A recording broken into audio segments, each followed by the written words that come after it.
breaking down the deals, data, and disruption shaping global markets. You're listening to The Daily Ledger with Dennis Sert.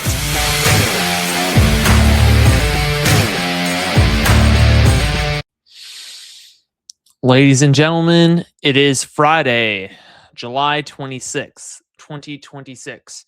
You're listening to The Daily Ledger Show, and I am your host, Dennis Sert. We're going to do a quick sound check right here. Looking good. We got some good stories we're going to get into tonight. I actually just watched Spiderman Brand New Day, and I have a lot to discuss on that. I'm going to give my review, and we're going to talk about the box office numbers. It's doing very well, and it could even possibly hit $1 billion just for the first weekend box office, which is just absolutely insane. Yeah, so we're going to talk about that. We're going to talk about heavy, let's see. In Silicon Valley, some say an AI bubble would be just fine. Okay, and we're going to talk about that from the New York Times. Floundering AI, quote, Nostradamus hedge fund is rescued by rival Citadel. OpenAI surpasses 1 billion users after cutting prices. So they had already crossed that, but we'll get into it. But they had already crossed that monthly active users, but this is apparently weekly active users. So it's like, okay. Siri AI could come with a paywall for power users.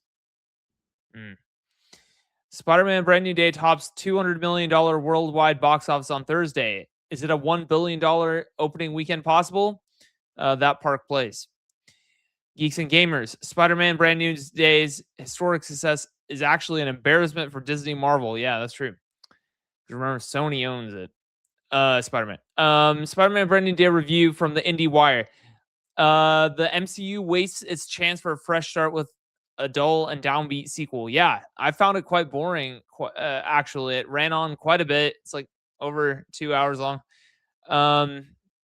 Anyways, we're gonna get into all that. Before we do, make sure to like, comment, subscribe, share all the reels, shorts, and TikToks. I get most of my views from there. Today we got a surprisingly large amount of viewers. I'm very excited about. Normally the long form, normally the short form performs much better than the long form. Short forms like about 300 to 500 views per like reel short, and live stream's doing a little better tonight, which is kind of cool.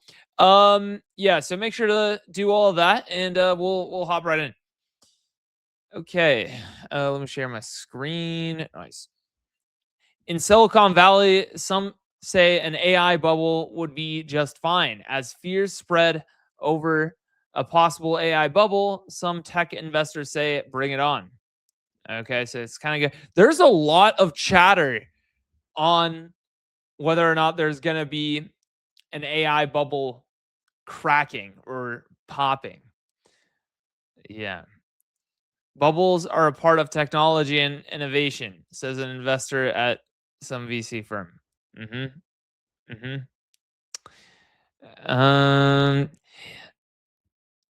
This week alone, OpenAI and NVIDIA were close to landing an elaborate $500 billion data center deal in Ohio. Amazon, Google, and Meta and Microsoft said they had spent a combined $170 billion on capital expenditures in the second quarter, up 72% from the last year. Yeah. OpenAI. Supposedly, some say if OpenAI doesn't IPO by like the end of the year, so like this fall, or in 1 year, then they will fail. And if they fail, then it will all have been for naught. And supposedly, if it fails, it'll take down the economy with it because it's like load bearing. So, as we know, the thing that's holding up the economy right now is just AI.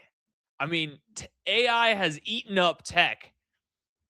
And it's like right now the best the highest performing things in the market are AI, and like chips and like data centers and stuff. And now it's seeming to come to a head. Seemingly there's some sort of like a downturn now, but yeah. VCs are only really make money when there are big technology shifts to invest behind. Hmm.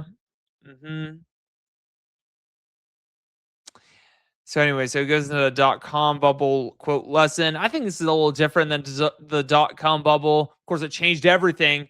Of course, um, after the dot-com bubble, right, there were a whole bunch of losers, but how we went online changed forever. Like how we kind of interacted with our world changed forever, right? Everything's online. So similar change with AI.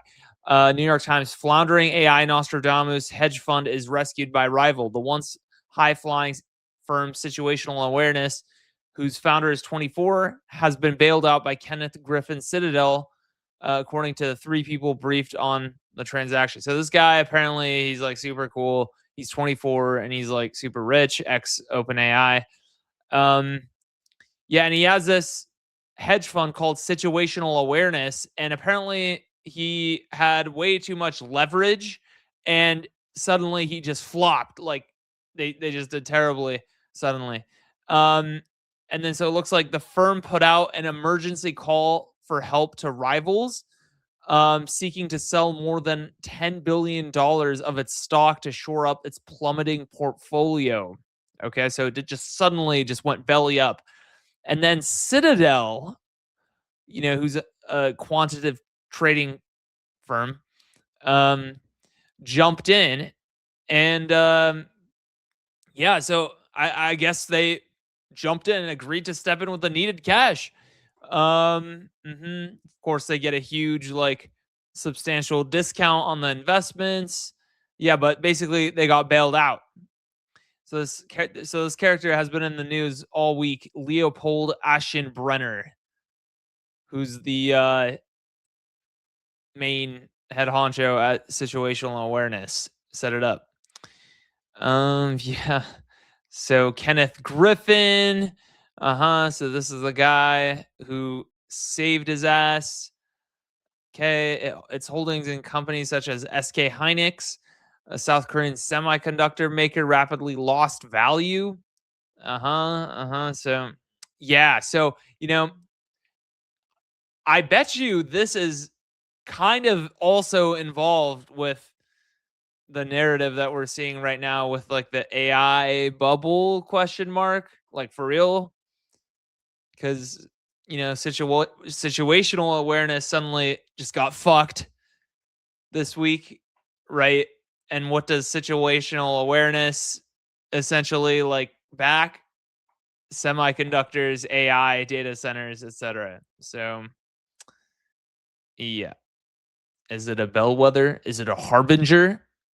Is it a canary in the coal mine? Wall Street Journal, OpenAI surpasses 1 billion users after cutting prices. So I saw Sam Altman's X post today where he said he was going to cut prices for Luna, 5.6 Luna, and Terra. Except no one uses these models really in the software world. It's mostly just GPT 5.6 Soul.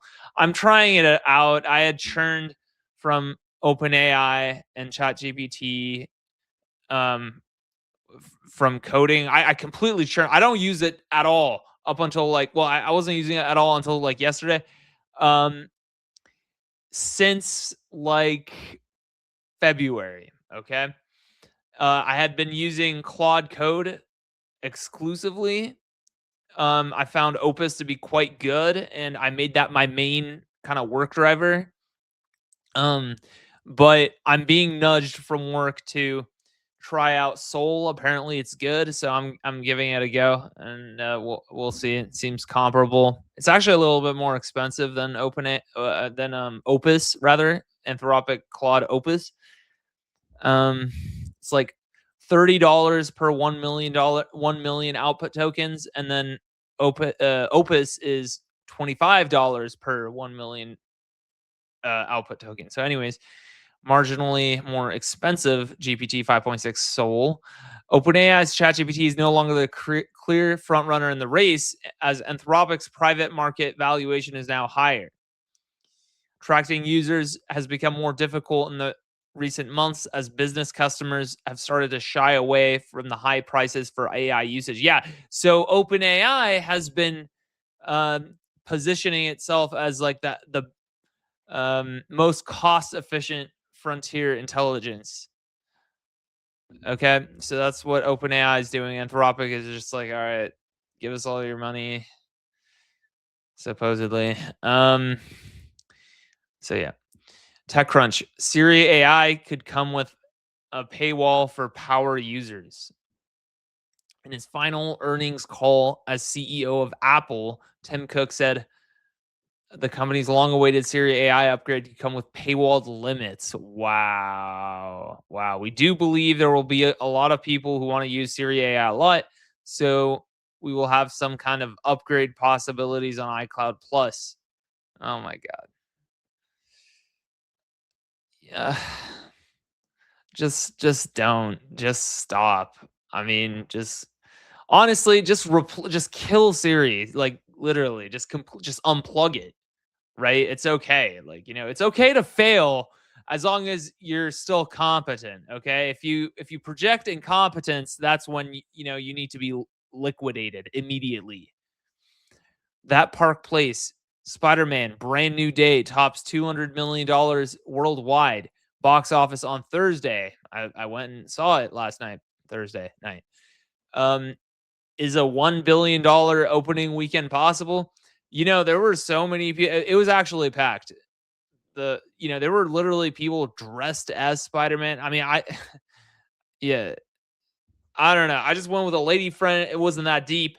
I don't know. Some people showed up and were cosplaying as Spider-Man. Like, well, okay. Like, but yeah, I mean, you know what? Sony owns, it's no secret that I don't particularly like Disney Marvel. They've been putting lots of like woke crap. They've been doing what the critical drinker calls the message, for like a long time. Yeah, but this was like Sony who really did it, right? Because Sony and Marvel have like a partnership, but the majority of the box office revenues goes to Sony. So Sony's kind of like, in charge. Marvel has like some sort of veto power / final say on creative direction, but I think the main driver is Sony. And then apparently Tom Holland had a huge creative push in this movie too, and it shows. A lot of people on YouTube are saying that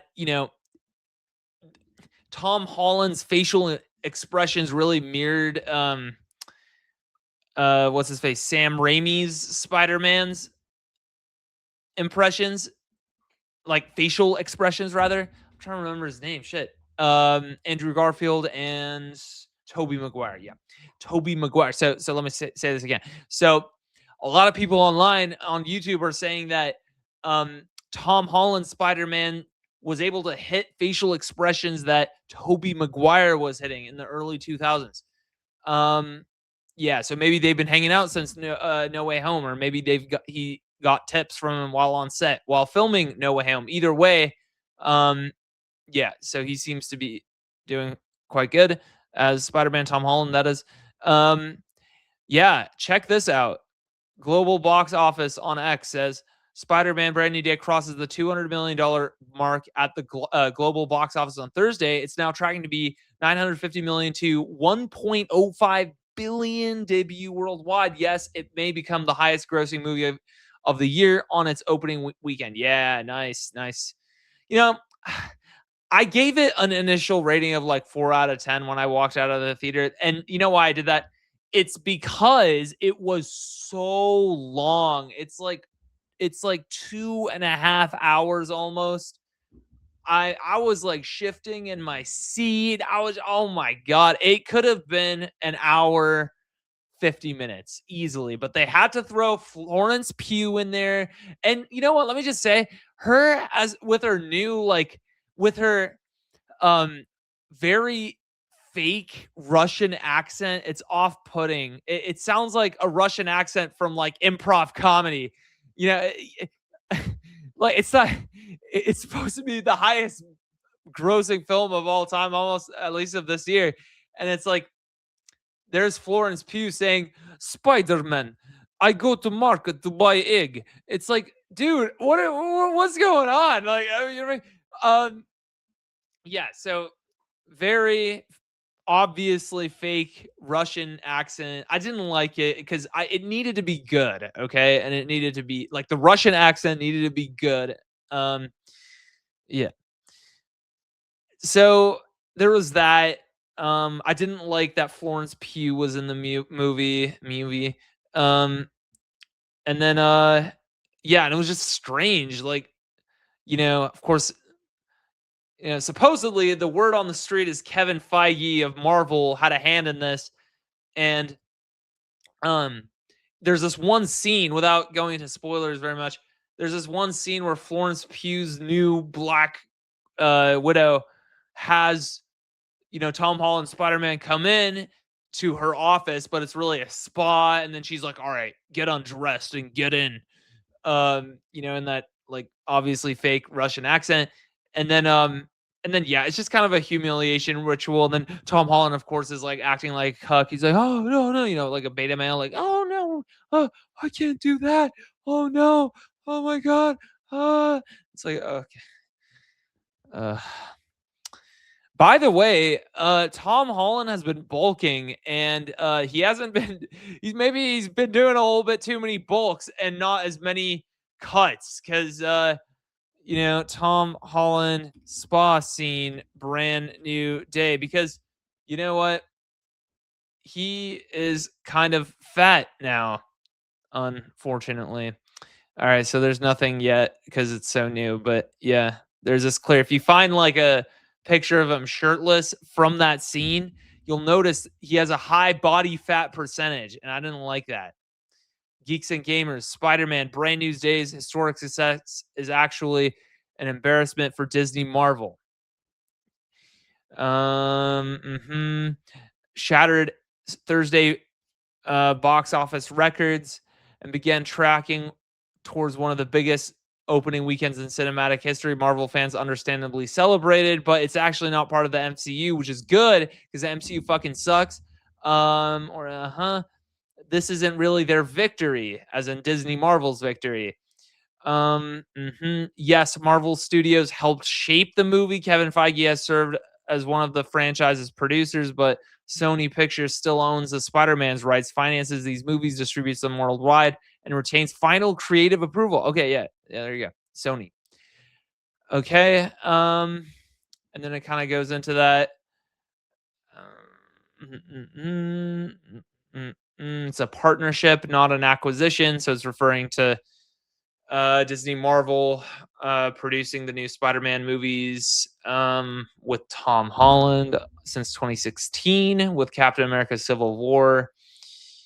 Okay, and then yeah, so it's kind of talking about how, yeah, I mean, seriously, the Disney Marvel's incessant need to put Pedro Pascal into just everywhere they can, into the Mandalorian, into the Fantastic Four as none other than Mr. Fantastic, and then and then just the rest of the movie space has to put him into everywhere else too, like the material. It's a random chick flicks like The Materialist from 2025.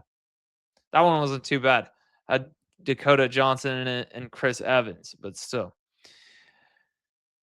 Anyways, so the top hits, ironically, have been all Sony. Yeah. Okay. This is gonna be the last one. IndieWire, Spider-Man Brand New Day review. The MCU wastes its chance for a fresh start with a dull and downbeat sequel. Okay, I found it to be dull and downbeat too. It was very boring for me. There's some bouts of action, but most of it is a drag, and I didn't like that very much. So yeah, so it kind of goes into it here. The dull and downbeat sequel goes into out of his way to epitomize why the mega franchise has lost so much of its sauce over the last 7 years. Okay. Yeah.